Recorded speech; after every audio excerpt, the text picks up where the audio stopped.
Hey everyone, and welcome to Bible Guidebook. This is where we break down some of the most foundational stories in the Bible. And today, we're going right back to the beginning. The very beginning. We're going to dive into one of the most famous stories of all time, the story of Adam and Eve. So, how did this whole story of humanity, with all our choices and consequences, how did it actually begin?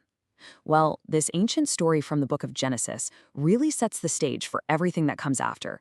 We're talking about free will, temptation, and that core relationship between people and God.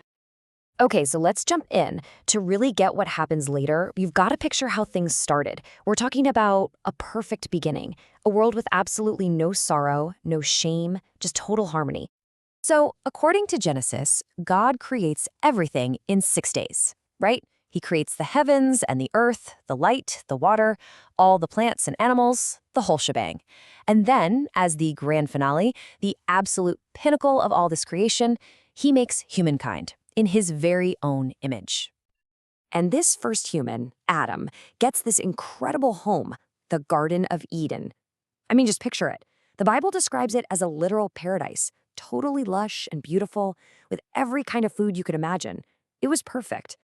But right smack in the middle of this perfect garden, there were two very special trees. You had the tree of life, and then you had the tree of the knowledge of good and evil. And as you can probably guess, one of these trees is about to become very important.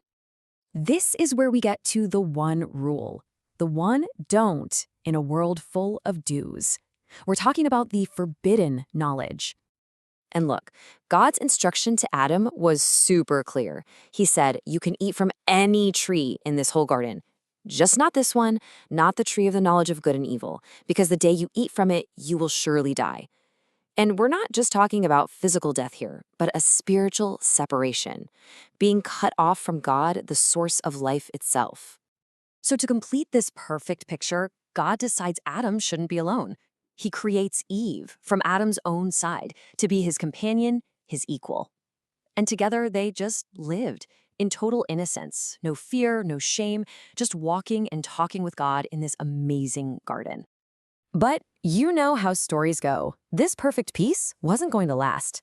A new character slithers onto the scene, a serpent, who the Bible calls the most cunning creature of all. This is the serpent's deception. And this is where it gets really clever. Look at the difference here. The serpent doesn't just hint at breaking the rule. No, it flat out denies what God said. God says, you'll die. The serpent says, you will not die. It twists everything, suggesting God is actually holding out on them, and that if they disobey, they'll become just like him. It's a classic case of questioning God's goodness. So now they're stuck. You've got God's clear, simple command on one side, and the serpent's tempting lie on the other. Eve, and then Adam, are about to make a fateful choice, one that's going to change everything. And it all unravels so quickly. First, the serpent plants that little seed of doubt. Then, Eve starts looking at the fruit differently. It's not just forbidden anymore. Suddenly, it looks beautiful, delicious, and hey, maybe it could make her wise. So, she eats it, and then she gives some to Adam, who's right there with her, and he eats it too. And bam! The moment they eat it, the text says their eyes were opened, but it wasn't some amazing enlightenment. Instead, they suddenly realize they're naked, and for the very first time, they feel shame.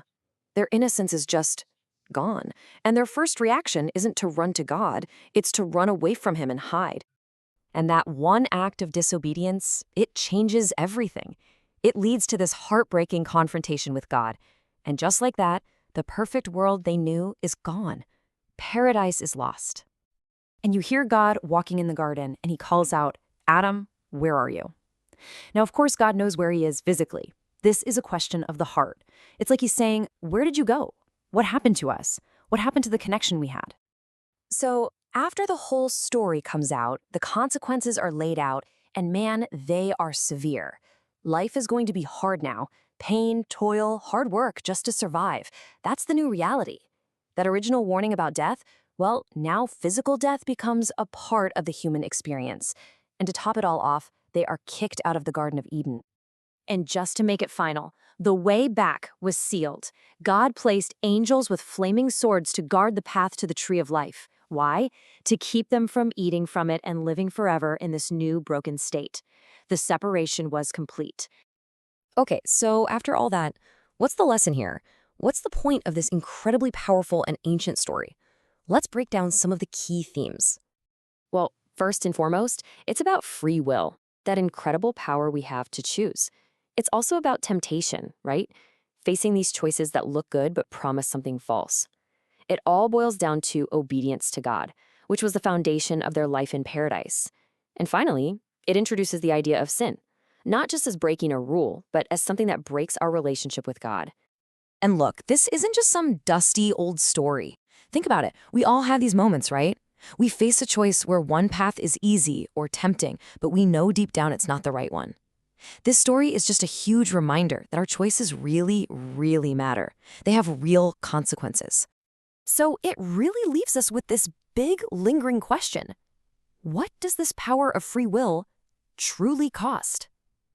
I mean, it's amazing to have the freedom to choose, but man, it comes with a heavy weight of responsibility. And this story suggests that sometimes the cost can be everything. Well, that's it for this story. Thank you so much for joining us here at Bible Guidebook. If you got something out of this, please hit that like button and definitely subscribe so you don't miss our next story. We'll see you then.